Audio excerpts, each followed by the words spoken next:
बिस्मिल्लाहिर्रहमानिर्रहीम अस्सलाम वालेकुम। वाइटल रियल्टर से मैं आपका होस्ट दानिया राना। दोस्तों, डीएचए मुल्तान में इस टाइम करंट सिचुएशन मार्केट की बहुत ज़्यादा लो है।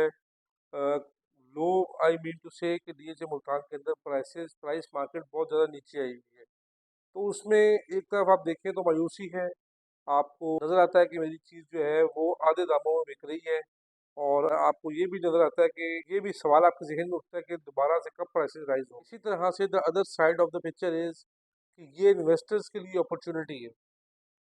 अगर आप इन्वेस्टमेंट करना चाहते हैं, if you want to park your money real estate Pakistan के अंदर, तो मेरा ख्याल से डीएचए से ज़्यादा सेफ और डीएचए से ज़्यादा रिलायबल प्रोजेक्ट कोई भी नहीं है पाकिस्तान के अंदर। डीएचए ने आपको बहुत ज़्यादा लॉसेस भी दिए हैं, लेकिन वो जो पीक था प्राइसेस का, वो आर्टिफिशियल बूम था। वो मार्केट का एक बैलून था। जब चीज़ें लॉन्च होती हैं तो ऐसे ही होता है। अब जो पीक पे प्राइसेस जाएंगी इंशाल्लाह ताला, वो जेन्युइन बूम होगा। उससे प्राइसेस कभी भी स्टेप बैक नहीं करेंगे। डीएचए मुल्तान के अंदर अगर आप बात करें कि डीएचए मुल्तान में किन किन लोकेशंस पे इन्वेस्ट करना चाहिए, वो मैं आज आपको बता देता हूँ।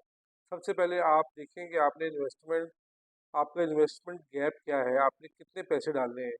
फिर आप देखें कि कौन से जो सेक्टर्स हैं, या तो उनको पोजीशन मिलने वाला है, जैसे पिछले दिनों डी में हुआ। डी का पोजीशन मिलने वाला था और उसमें लोगों ने पैसे भी कमाए, पोटेंशियल भी था क्योंकि वो मेन बुलेवर्ड का सेक्टर है। फिर आपने देखना है कि किस प्लॉट कैटेगरी में आपने इन्वेस्ट करना है, कमर्शियल के अंदर या रेजिडेंशियल के अंदर। फिर आप देखेंगे कि अगर आपने डिसाइड कर दिया है ये कमर्शियल है या रेजिडेंशियल है, तो किस प्लॉट साइज में इन्वेस्ट करना है। तो ये सारी चीज़ें आप देखें, इसको रिसर्च करें। आप वीडियोस देखा करें लोगों की, मेरे से आप रब्ता करें। हम इस चीज़ के ऊपर डिस्कशन करेंगे कि आपकी इन्वेस्टमेंट को कहाँ अच्छा रिटर्न मिल सकता है आने वाले चंद सालों के अंदर। तो डीएचए मुल्तान में रिटर्न की तो बहुत ज़्यादा अपॉर्चुनिटी है, कैपेसिटी भी है, लेकिन टाइम भी उतना ही लेगा। बट ये है कि डीएचए मुल्तान जो है वो बहुत ज़्यादा एक state of the art project बन चुका है।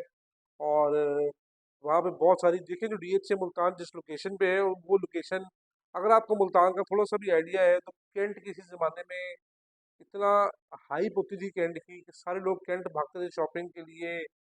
रेस्टोरेंट्स वहाँ पे ज़्यादा होते थे, वहाँ पे प्रॉपर्टी इन्वेस्टमेंट्स ज़्यादा थी।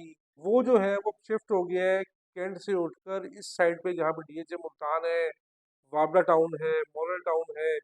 यहाँ पे अब सारी आपकी जो मुल्तान एवेन्यू बन रहा है, यहाँ पे बहुत सारे अच्छे ब्रांड्स आ जाने हैं, बहुत सारे रेस्टोरेंट्स आ जाने हैं, अपार्टमेंट बिल्डिंग्स आ जाएंगी। फिर डीएचए है, डीएचए को बहुत ज़्यादा चीज़ें जो है वो सूट करती हैं।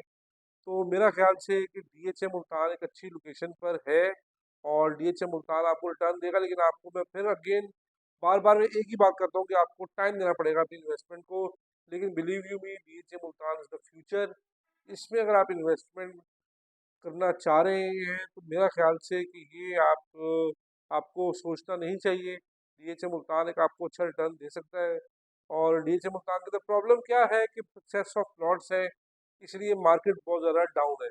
और लोगों ने रियल एस्टेट में पाकिस्तान के अंदर वैसे ही इन्वेस्टमेंट करना फील यूँ होता है कि बंद कर दी है। तो बट एनीवे, रियल एस्टेट में अगर आपको इन्वेस्टमेंट करना चाहते हैं, तो मैं आपको रिकमेंड करूँगा डीएचए। और डीएचए में विच ब्रांच, में मुल्तान की बात करूँगा, कोयटा और भावलपुर, गुजरांवाला, उनका भी उस तरह से इतना बूम नहीं है। उसकी डेवलपमेंट भी उस तरह से इतनी ज़्यादा फास्ट पेस पे नहीं चल रही। But DHA Multan is amazing. अपना ख्याल रखिएगा। अगली वीडियो में इंशाल्लाह फिर मुलाकात होगी। अल्लाह हाफ़िज़।